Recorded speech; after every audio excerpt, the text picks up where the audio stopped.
एक राजा ब्राह्मणों को लंगर में महल के आंगन में भोजन करा रहा था।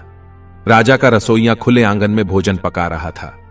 उसी समय एक चील अपने पंजे में एक जिंदा सांप को लेकर राजा के महल के ऊपर से गुजरी।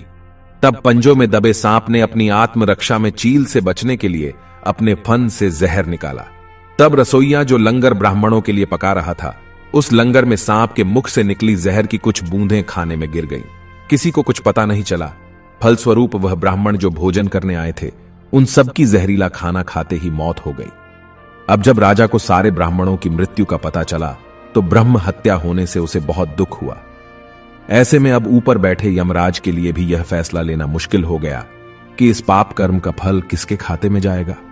राजा, जिसको पता ही नहीं था कि खाना जहरीला हो गया है, या रसोइया, जिसको पता ही नहीं था कि खाना बनाते समय वह जहरीला हो गया है, या वह चील जो जहरीला सांप लिए राजा के ऊपर से गुजरी, या वह सांप जिसने अपनी आत्मरक्षा में जहर निकाला।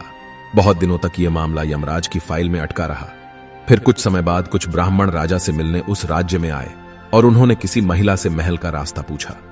उस महिला ने महल का रास्ता तो बता दिया, पर रास्ता बताने के साथ साथ ब्राह्मणों से यह भी कह दिया कि देखो भाई, जरा ध्यान रखना, वह राजा आप जैसे ब्राह्मणों को खाने में जहर देकर मार देता है। बस जैसे ही उस महिला ने ये शब्द कहे, उसी समय यमराज ने फैसला ले लिया कि उन मृत ब्राह्मणों की मृत्यु के पाप का फल इस महिला के खाते में जाएगा और इसे उस पाप का फल भुगतना होगा। यमराज के दूतों ने पूछा, प्रभु ऐसा क्यों, जबकि उन मृत ब्राह्मणों की हत्या में उस महिला की कोई भूमिका भी नहीं थी।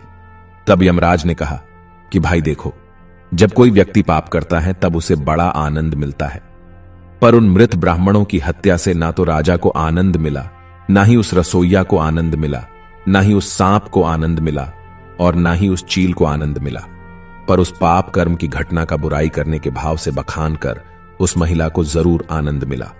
इसलिए राजा के उस अनजाने पाप कर्म का फल अब इस महिला के खाते में जाएगा।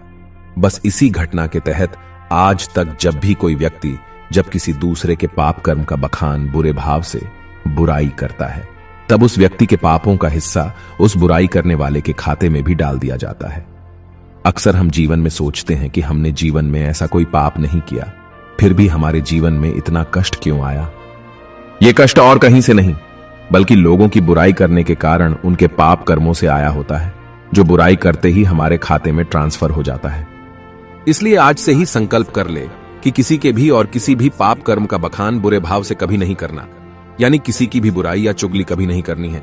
लेकिन यदि फिर भी हम ऐसा करते हैं तो हमें ही इसका फल आज नहीं तो कल जरूर भुगतना ही पड़ेगा। दोस्तों में प्रतिदिन